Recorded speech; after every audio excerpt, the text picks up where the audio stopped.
Carson's Corner is a black LGBTQ-owned small business. They sell merchandise and apparel on pop culture franchises such as Dragon Ball, King of the Hill, Sailor Moon, and of course and most importantly, Power Rangers. If you're interested in getting their amazing merch, be sure to check them out at carsoncorner.com. Link will be down below. Well. What a nice weekend we had to just watch King Oger and nothing else. Nothing special happened. Just King Oger and nothing else. Yeah, I know. Like freaking Joy Boy showed up on One Piece, same time slot. We all know the drill. You know how it goes. But that's not the reason why that's not the reason why Kamen Rider Geats was hiatus last week. It was because of Japanese minor league baseball, which, I mean, I get it. Japanese tradition. I just don't know why the ceremony couldn't have been done like half an hour earlier, or at least or just move Geats to the time slot after King Oger to accommodate. I don't know. Things are weird like that. But hey, you know what? Credit where credit is due. At least they didn't just assume that the episode played out and then we just skipped the episode, because that stuff happened in America. That kind of stuff happens in America all the time. For those of you who don't understand. Okay, first of all, welcome to the Rider Time podcast, here, home of the here at the Morphin Network. I am Mike, TimeRider Zero, your host, and today we are discussing Kamen Rider Geats episode 47, Genesis 9, A True Kamen Rider. And I do find it rather fascinating how this is the first time we got to a chapter 9 in any of these arcs, because a lot of these arcs, they just, a lot of these arcs, they usually stop at around 8. Or final, at most, after episode 8, it goes to episode F. I don't even remember if there was ever an episode 8. I have to really look back on those. Actually, you know what? Yes, I'm actually gonna look back on those really fast. Yeah, here we go.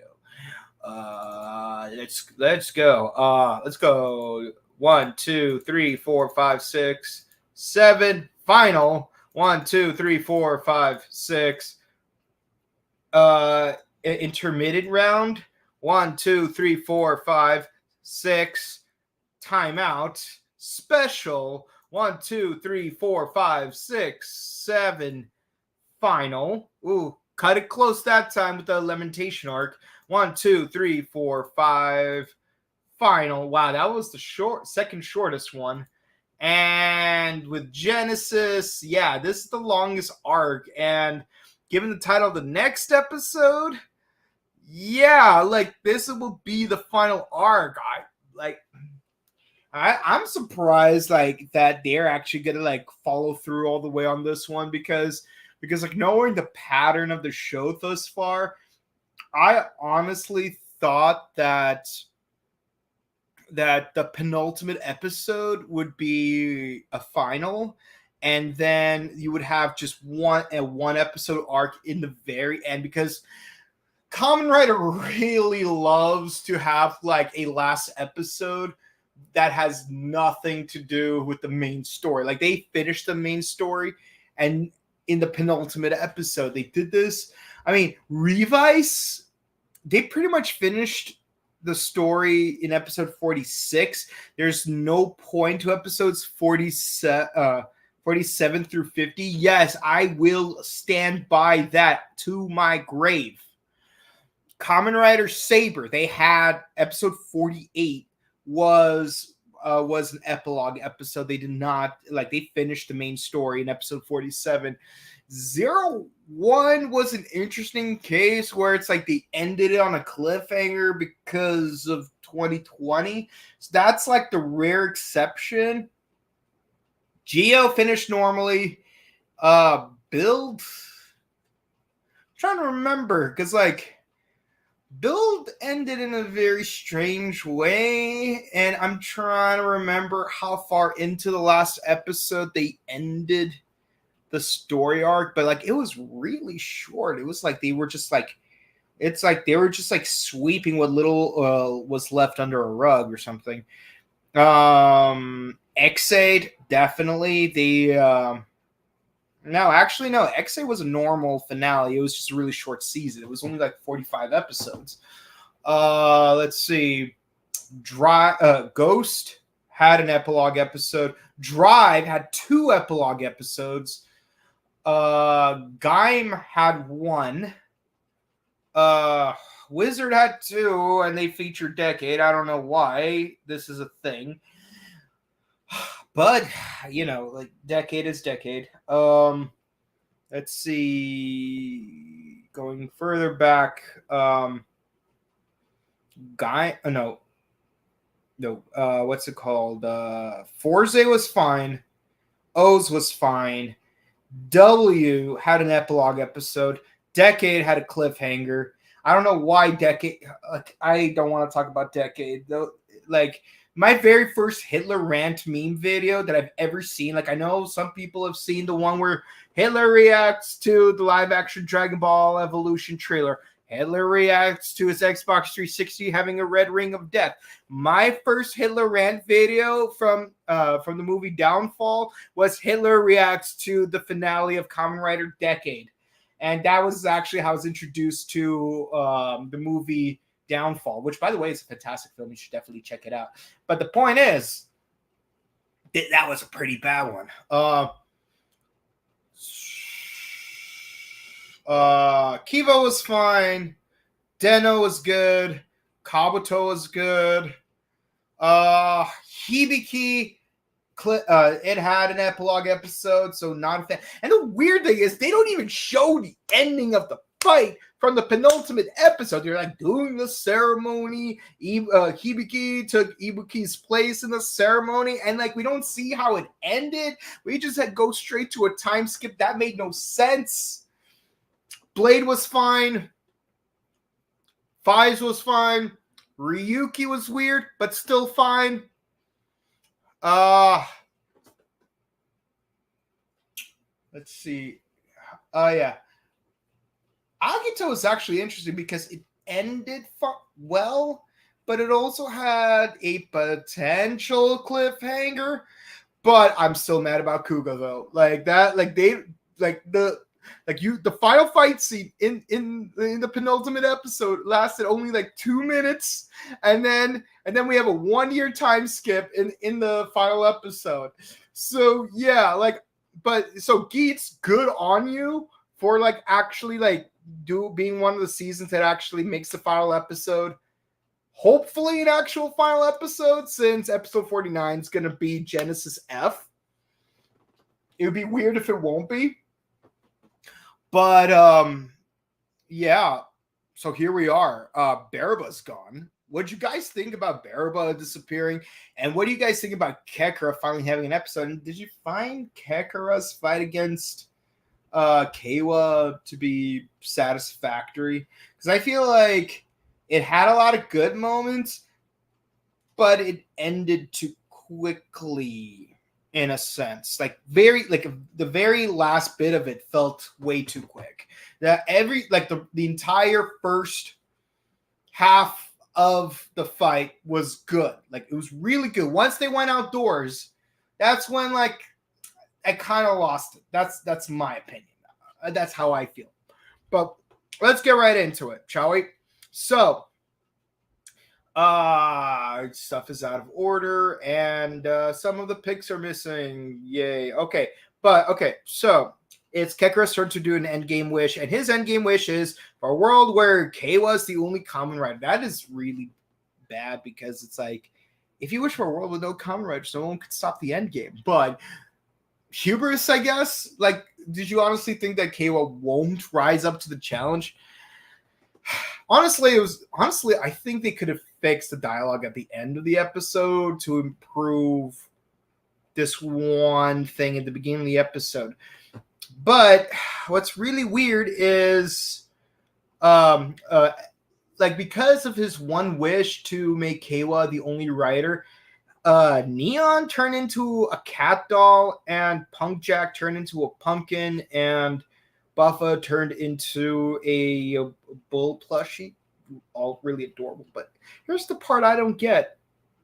Why is Punk Jack turn into a pumpkin if he doesn't have his rider core anymore? Okay, like Neon, I get it. She got her core back because Gago like transferred his subscription to he transferred his entry to Neon, which makes sense. That's fine. I totally get it. I mean, that's kind of what happened to more or less to Keiwa. Although the circumstances are kind of different because Keiwa's ID core wasn't destroyed during the encounter arc. But nevertheless, that's the case. And,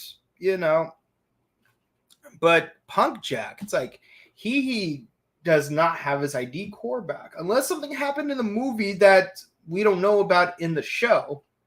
Don't spoil it if you've seen the movie. But he turns into a pumpkin for some reason. So, surprisingly, the only person left... Michinaga does apologize to Sarah for killing her, and she's like, "No, it's all good. I totally get it. You didn't know. Like no harm, no foul." I'm like, "Boy, girl, I wish you were here to tell that to Keiwa, so then we could have just skipped the last few episodes." But the fact that she wasn't here was kind of the point of those episodes. So I appreciate that Sarah's actually very understanding. But with Buffa turned into a plushie while Kekara is attacking the city. So I was genuinely surprised who came in to save the day. Like, freaking Daichi. I made it my business to constantly complain about this one character. I'm gonna be real with you. I'm seeing a PT, and during my sessions, like I'm actually watching Kamen Rider Geats during the session. So my therapist, it was like not a writer fan, they're not interested in, but like because I have like the thing running during the session, they're kind of passively keeping along with it. And like it was kind of a joke where it's like, isn't that the guy you keep complaining about? I'm like, yes. So they're not killing him off. I'm like, no, and it's pissing me off. So like I love that my physical therapist is like like in the moment with me to some capacity. It's kind of funny. It's like no, like everyone should enjoy Kamen Rider. Everyone. Every last minute individual, everyone.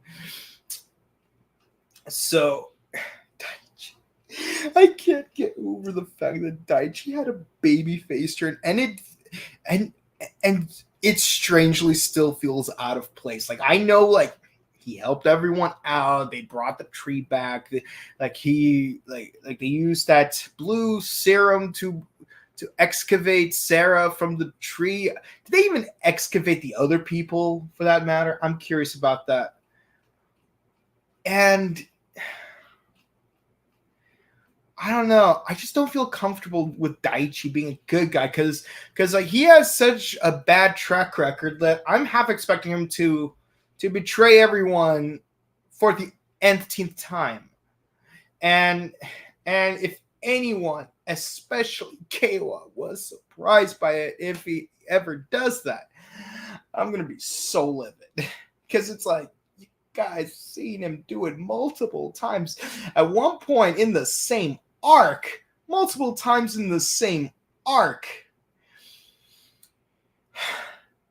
So now he's a good guy.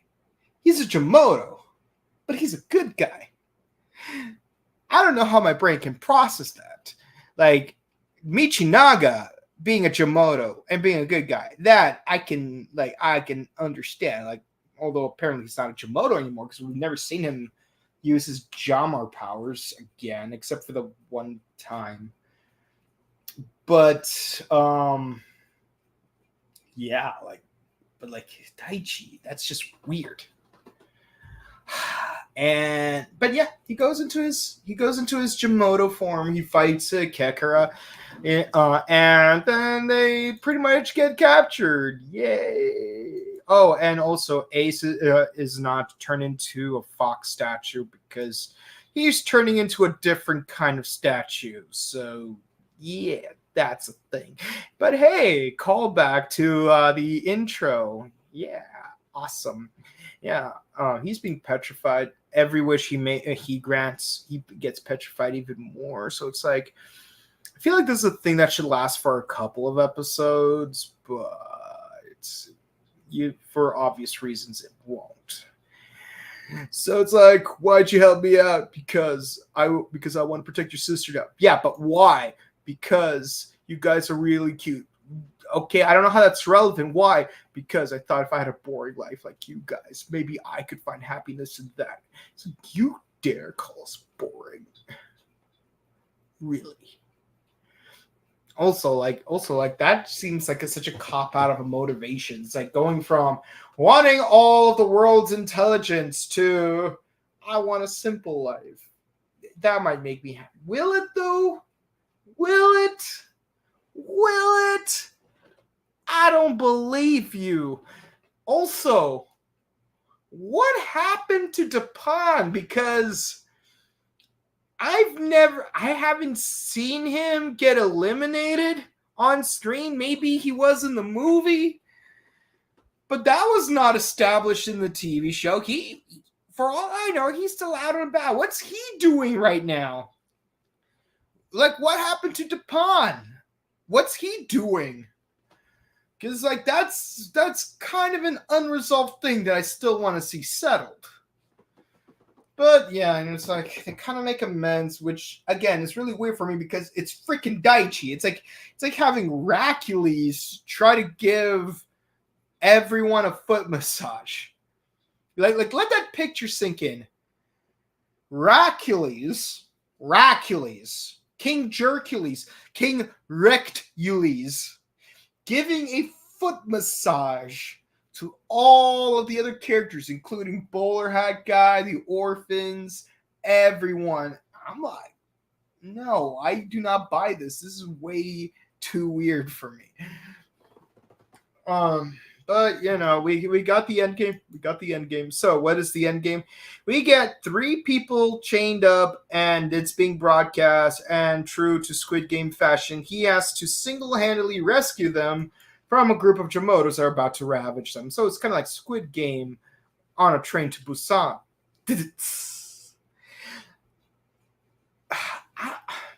Here's the thing. You know what would have made this? You know, like, I get that he needs to rescue 3 civilians, and I get it. You got a little boy, you got a woman in her 20s, and a middle-aged man. But you know what would have made this better? If these were people that Keiwa has rescued in the past. Like what if, like, for example, the little boy and the gentleman were actually from the Labyrinth game, from the stratagem arc. Because those were technically people that Keiwa helped rescue. Like, he was on the bus with them. And the girl, like, maybe she could have been the girl from the Heaven or Hell game. Like, maybe she was someone that he failed to rescue. Probably. I don't know. But the point being is, like, if the 3 hostages were people that Keiwa's familiar with, I think that would have made more interesting stakes rather than just getting 3 random hostages. But also, it's like, it doesn't really. One little part of it did not make sense where he says, "Oh, who are you going to rescue?" I'm like, all of them? Why would he only have to rescue one of them? Like, this isn't Spider-Man where the Green Goblin's got the trolley full of kids and MJ on 2 separate sides, or in the same vein. Chase Meridian and Robin, you know, if we're going to go that far back. Like, I feel doesn't really feel as much of a dilemma if all 3 of them are, like, in the same place where he could just as easily cut all 3 of their chains. But the real challenge is the fact that Kekara is in his way. And honestly, the fight is pretty good at the beginning. I love how they have a similar shade of green. One's a tanuki, one's a frog, and it really annoys me that he's a frog because legends. You do not deserve to have the same animal motif where the legend was. And and the hostages are booby trapped with explosive air bubbles, I guess. I don't know. This part did not make sense, but it's like, okay, we're adding to the challenge. That's fine. But, Kayla gets his butt kicked. He's like, go ahead, make a wish. Go ahead, make a wish. Wish yourself stronger. Wish for the hostages to be eliminated, to be rescued. Make a wish because you can't do it on your own. You're not a real Kamen Rider. I'm like, oh god damn it. This is, like the way Kekara is trying to turn him into a Kamen Rider, it makes so little sense. I feel like the last 3 episodes of Samurai Flamenco made more sense. And that was weird because, like, the main character, like, turns naked and hugs the villain. Like, that was just kind of weird. Honestly, Dark Flamenco was a really weird arc. But the point is, like, Kekara makes even less sense because it's like, I get it. Kamen Rider's supposed to be vengeful. But the thing is, times have changed, man. Times have changed. Kamen Riders aren't about revenge anymore, for the most part. Some of them just want to be a photographer or just want to make their own custom T-shirt jobs, or maybe become a school teacher, or maybe just travel the world with an extra pair of underwear, or I don't know, or become a comedian. Like, not everyone wants to be about revenge. Not every writer needs to be about revenge anymore. Like, this is the K-Boomer of Kamen Rider fans. Like, he's like the bad guy from Akiba Ranger season 2, where, like, yeah, he knows everything, but, like, how is he using his knowledge? And it's like, what is it gonna prove? Like, isn't the whole point of you being his supporter that you're helping him become a better version of himself? Why are you getting in his way? Like if he comes short and, like, you end up killing these hostages, whether it's during the rioting or the hostage thing, what's that gonna end up proving? Like, that, like, you're just a jerk.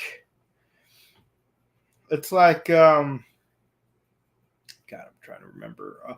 It's kind of like that one dude from SAO Abridged, who's a big fan of Laughing Coffin, but because Laughing Coffin, like, became a joke guild, like, he wants to kill Kirito because Kirito is the one who inspired them to, get the word out. Oh man, SAO Abridged was so funny. But I digress. This guy does not understand how to be a fan. He just doesn't. And that's what really bothers me. So the Jimoto run amok, and it looks like, oh no, Keiwa is going to fail. Those people are going to die. Except, psych, they don't, because Daichi has ability to control Jimoto, and instead the Jimoto freed the hostages. So I'm like, so where were the stakes again? I mean, sure, maybe Kekara and Keiwa did not know that Daichi could manipulate Jimoto, though they kind of should know. I mean, he's been around for a while. And, like, that whole first half of the arc was about him being able to manipulate Jimoto at will. Did you think this was not going to happen? And he's running loose. So, like, how do you not, like, account for that possibility? I mean, maybe if Daichi pretended to do another heel turn. Oh my god, Daichi doing another heel turn.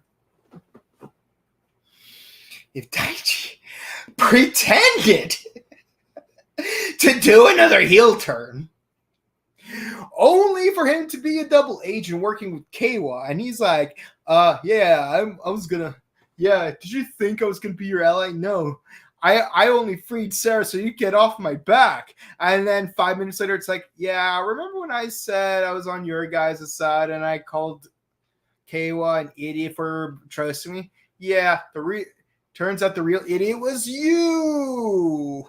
See, I can't do the Dio thing, like when you're pointing at the other person, but yeah. It's like that would have made more sense. And maybe have the Jimoto attack Kekara, and maybe Kekara could destroy this Jimoto to even the playing field. Just a bit of light, Jim Cornetting, just to make an already good episode, a little bit better, or at least make it more sense. But it is what it is. What did you guys think about the whole hostage thing and the whole Daichi babyface turn? Let us know in the comments, because and you're right, write to us while we're live. We will display your comments down below. So let us know what you thought about that finale. And of course, I did not mention that Canis Venatici. Yes, I know his name is Gito, but I prefer to call him Canis Venatici because that's what I remember him more as. So Canis Venatici's like trying to pressure Ace to be turned into a full statue. And then we get that clip from the intro. And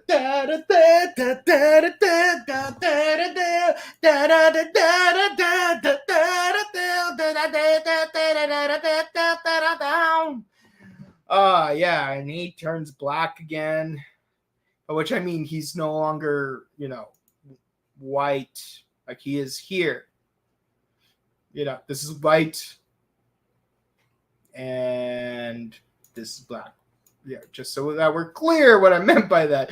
And not have a whole Dragon Ball Super situation where it's like, where Goku's like, see, I was expecting Black Goku, Dark Goku, Nega Goku, Ukog?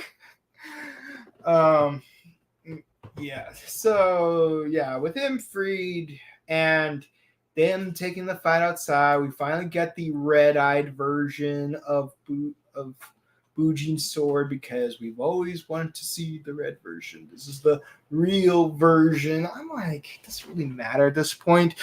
Do you know how many times we had to do this with Kuga, with his ultimate form? Oh, he has black eyes. Now he has red eyes. He has black eyes again. He has red eyes. Wait, and then we filmed the sequence with Kamen Rider Decade twice with both colored eyes.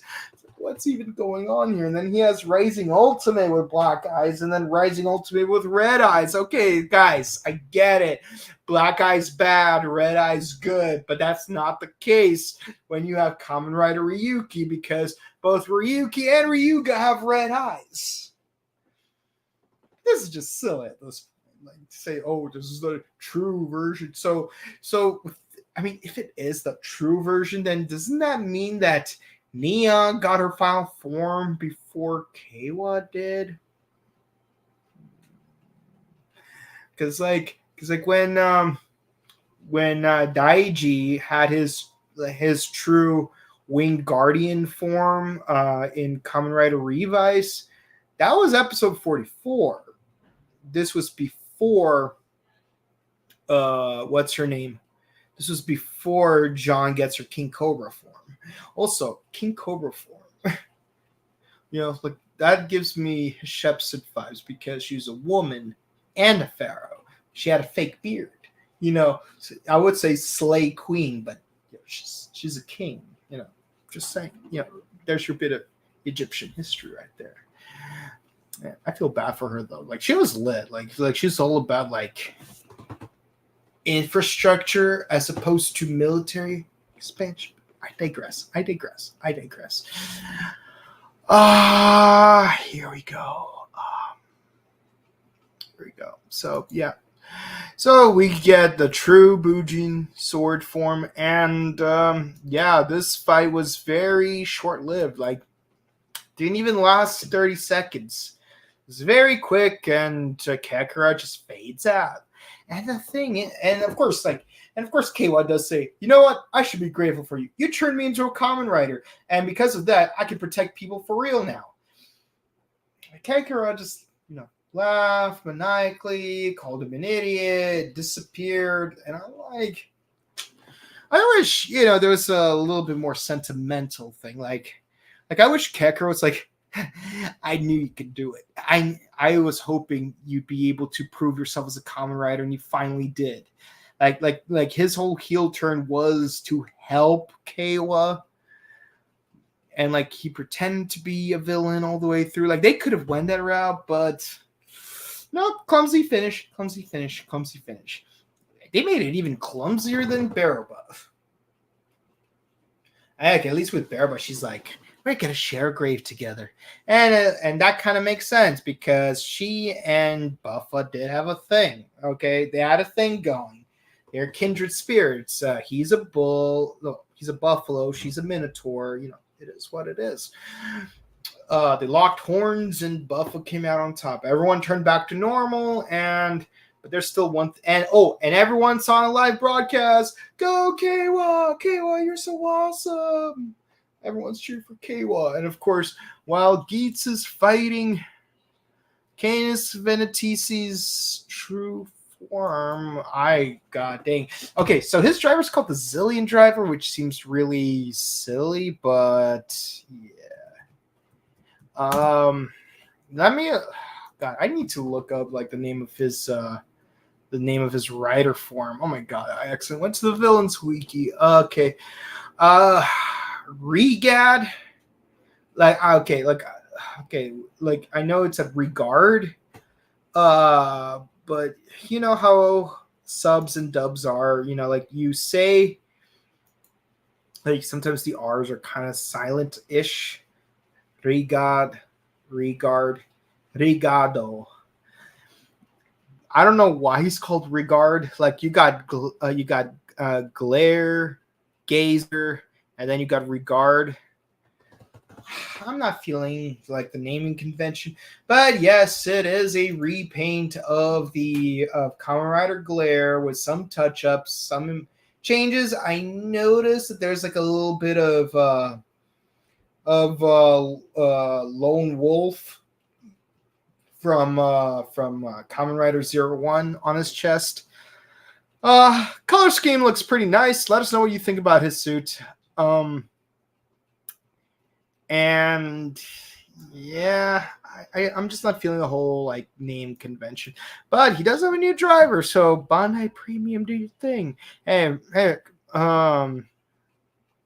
Gakusano is going to be in Japan World Heroes this weekend at Burbank Grand Vista Hotel. So as we all know, don't say no, just buy more. Don't say no, just buy more. You have got a credit card and we got a new driver. You want to collect it to go along with your Vision driver. Yeah, not as good as the original lyrics I wrote. I got to go back to like some of the old stuff, but it is what it is. And yes, because of the power of prayer and everyone's praying and everyone is cheering for Keiwa, that gives Ace the power of friendship necessary to defeat Canis Venetisi. So yes, a fox defeated a dog. This is like watching Inuyasha in an alternate timeline.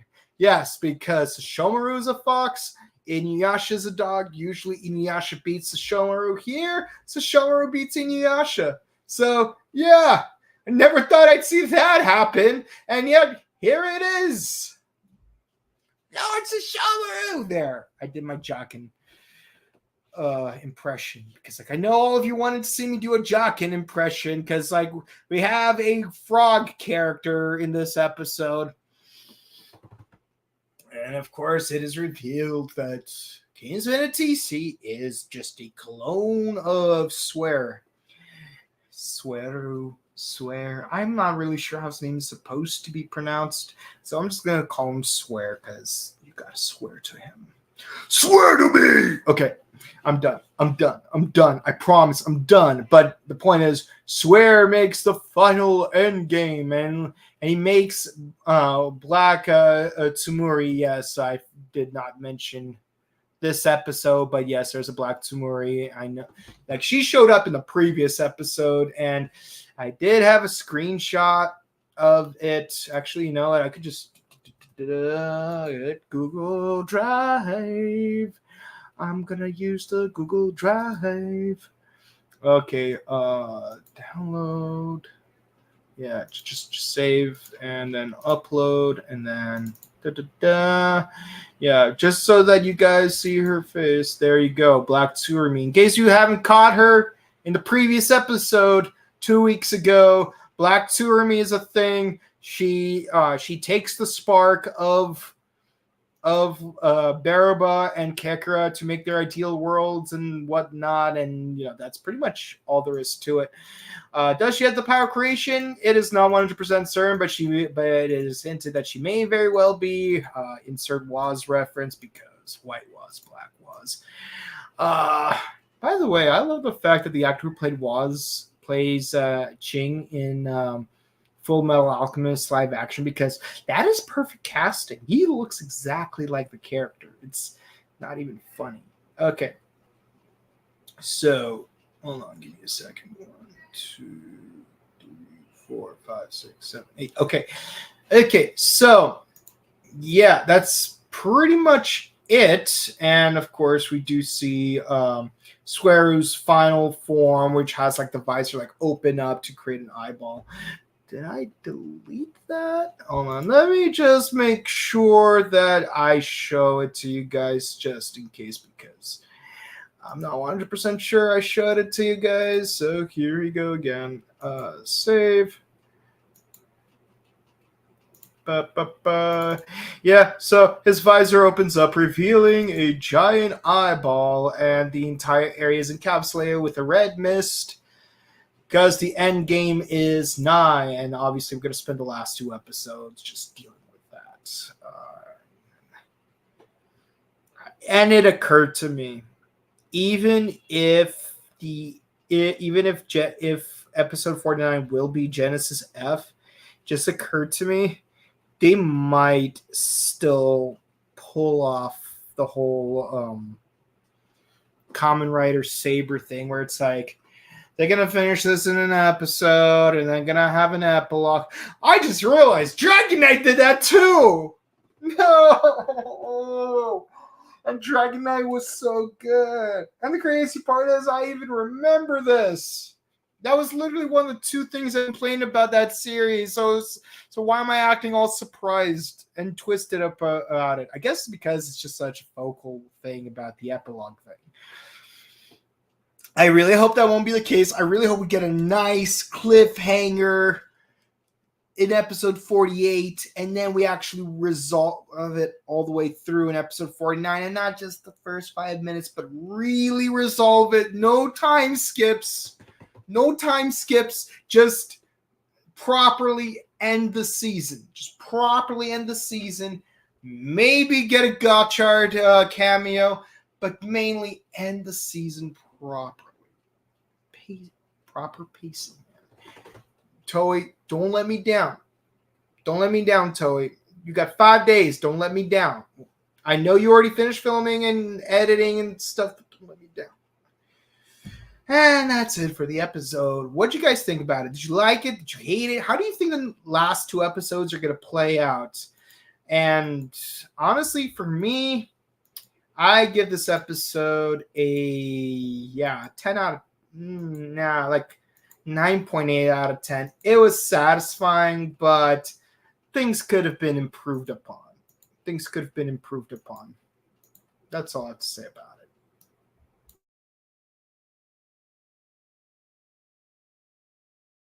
Everything okay there? Okay, I just had an ad problem happen. So that's a thing. So yeah, let's try to wrap that up. Okay, so there is one more thing that we need to get into. this one very important thing that we need to get into before we go into the comments. And no, this has nothing to do with Joy Boy. This has nothing to do with Joy Boy. It is actually something else. Although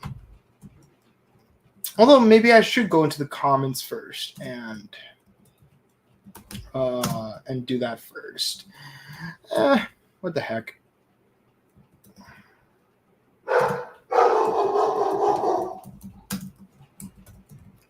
Okay, here we go. And okay, so here's the thing that we do need to discuss, and that is, give me one quick second. Here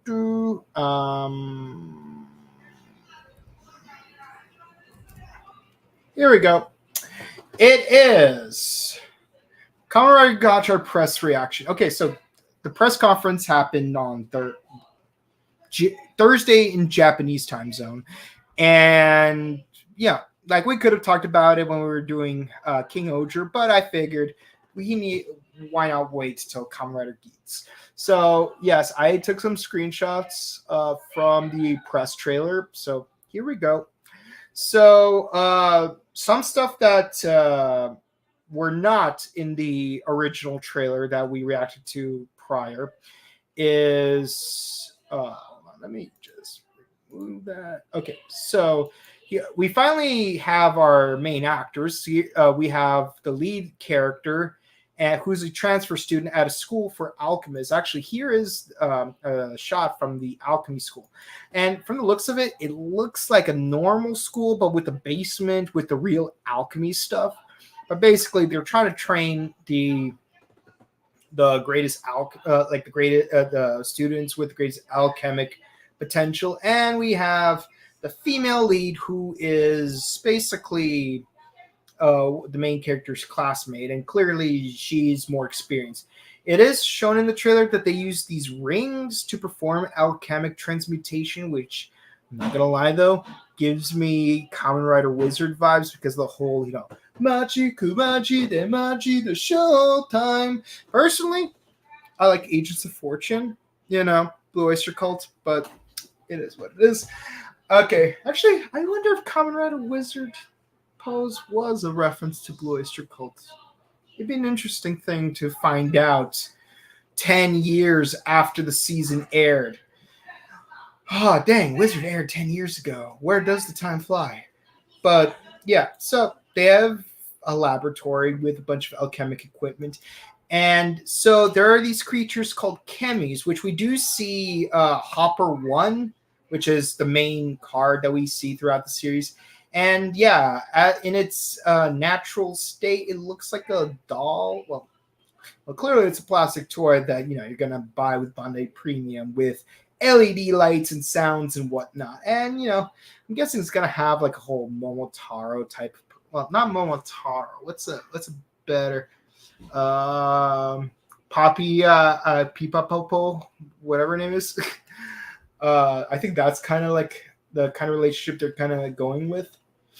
But yeah, so these creatures sealed in these alchemic cards are called chemis. And of course, they're released, they're let loose, kind of like the undead from Kamen Rider Blade. And of course, it's the role of the main character to seal them back into cards. We get a mentor character, possibly their teacher. He's got 2 cards right there. I don't know if in this scene he's about to transform into Godchart, or he's giving the supplies to allow the main character to turn into Godchart. But we do see chemis in their monstrous form. So like, this is the natural form chemis have, where like they befriend humans with good hearts. But if they link themselves to humans with corrupted hearts, they turn into the obligatory monsters of the day. And here's a praying mantis one. There's a lot of movement in this scene, so it's hard to like really see the image because it's very blurry. But it is a praying mantis, and one thing I do notice is that while its main arms has like mantis claws, I do notice that on its chest I see like arms crossed like this. part of its design. So I wonder if there's like a whole mummy thing going on with this. So like maybe a petrification or a vampire thing. It'd be very interesting if like that's the direction that they're going with.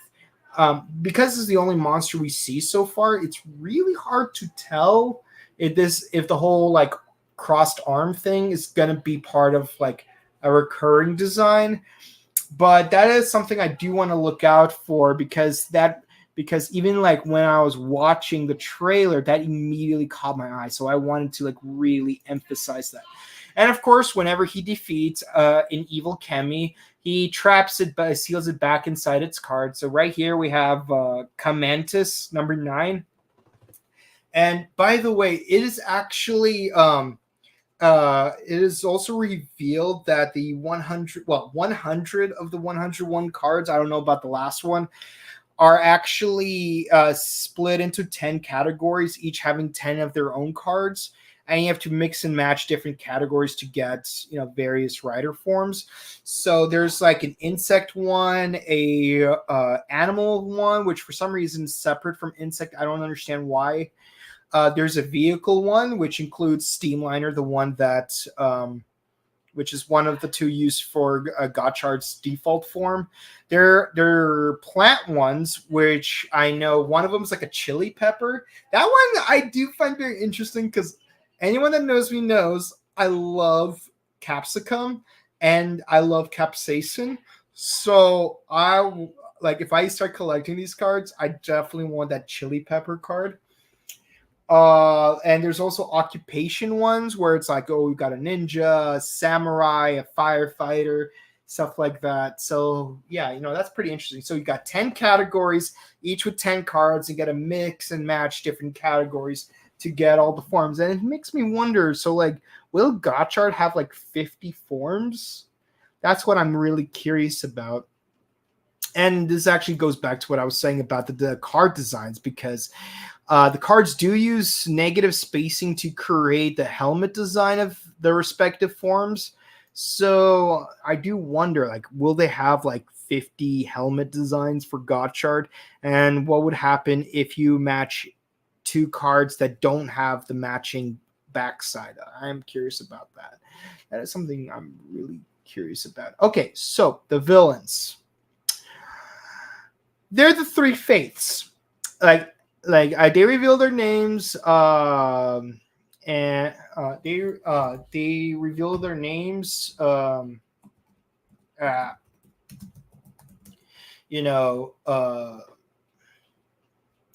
Wait, not fates. Fates. The 3 fates from Greek mythology. They're also known as the Moirai in ancient Greek, and of course, their names include Atropos, Lachesis, and Clotho. Yes, Clotho, the same name as the villain from, well, not villain, but the same character from Kyoto Sentai Zyuranger, because Clotho's the name of the 3rd faith. So the 3 faiths, so how do they work? Well, not in the show, but in Greek mythology, one measures how long a thread of a person's life needs to be. The second one weaves out the life as it plays out. And the last one, Clotho, because I always remember that Clotho is the last one.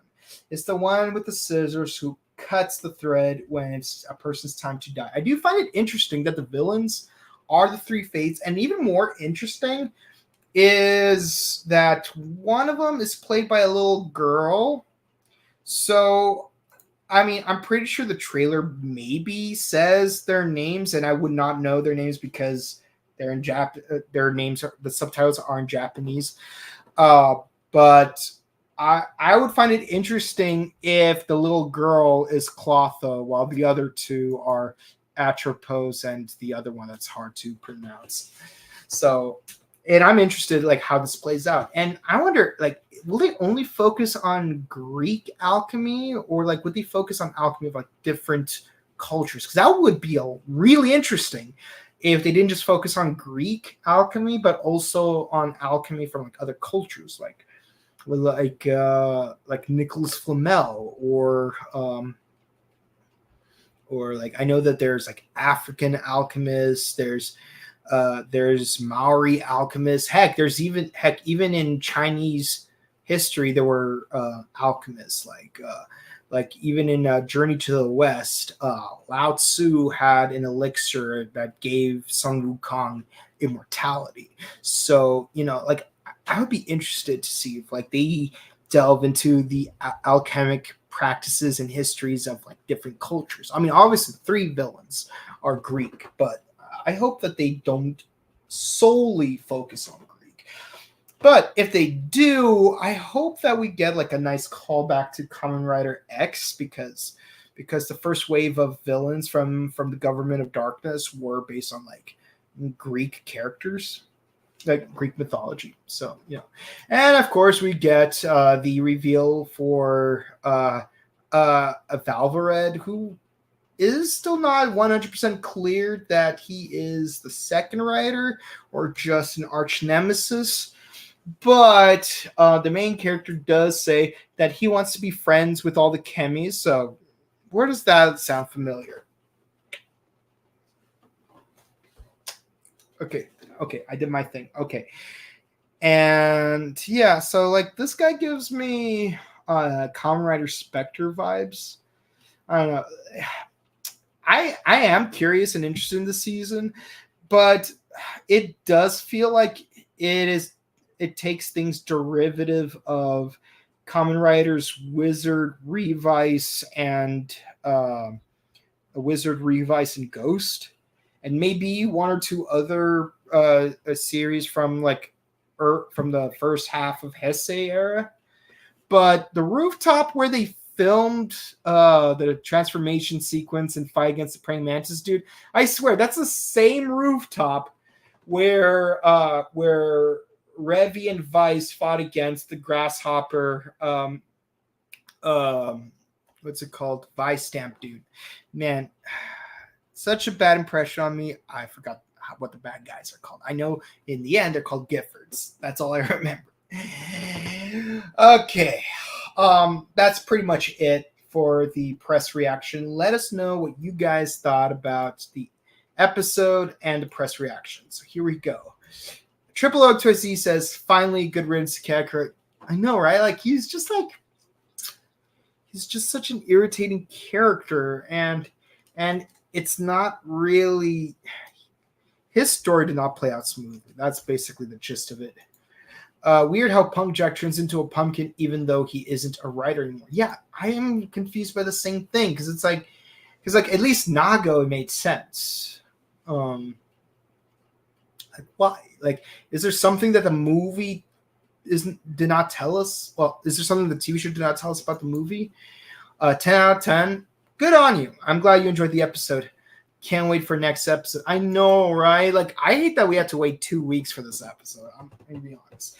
But the tricky thing is that when the next episode airs, we're going to be at Japan World Heroes at the Burbank Grand Visa Hotel. Get your tickets now if they're still available. I'll see you guys there. But that's pretty much it. Now, will I be able to watch this week's episode of Geats and King Oger? That I'm not 100% sure about, because the convention's going on. I know some attendees are going to watch the episode and others won't. So anyone watching this podcast prior to the convention on Sunday, just letting you know, not everyone attending the convention on Sunday will have seen Kamen Rider Geats episode 48 and King Oger episode 15. So if you've seen that episode, whether it's a Saturday night or Sunday morning, please do not spoil the episode to other attendees, because there's a chance they will not have seen the episodes yet. Some people need to wait till the weekdays when they finally have access on the Japanese apps, using their VPNs and whatnot. And it is what it is. But the point is, don't spoil it on Sunday. You could talk about it on Tuesday. Don't spoil it on Sunday. But next Tuesday, we will be talking about episode 48. And this Thursday, we will be talking about King Oger episode 24. And the following Thursday, we will be talking about King Oger episode 25. And of course, what times will we be doing both of those podcasts? 7:30 p.m. Pacific, 10:30 p.m. Eastern. We'll be there. Be there. We'll see you guys on Thursday for King Oger. And we'll see you on Friday, Saturday, Sunday at Japan World Heroes. We are happy to see you guys in person because we appreciate that you guys even watch us on YouTube. And if you want to check out my personal content, you could find me on Instagram at Boken_Kabuto, on Twitch at twitch.tv/BokenKabuto. And be sure to check out our sister channel, The Buttery Show, where we do video game news and movie reviews. And I'm thinking we might do another project in September. Who knows? Yeah, we might. I haven't decided yet, but we might. Maybe Harry Potter. Maybe a horror film. Who knows? But the best way to find out is to ding the bell icon on both channels. Morphin Network, Buttery Show. Comment, like, and subscribe. Help us with the algorithms. All that stuff. We love you guys. Stay safe. Stay hydrated. Update your emergency kits. Wear weather-appropriate attire. Stay safe even more because some people are making the city unsafe. So, make sure you stay extra safe because we love you guys. And see you guys online on Thursday and on Saturday in person. Have a good one. Bye.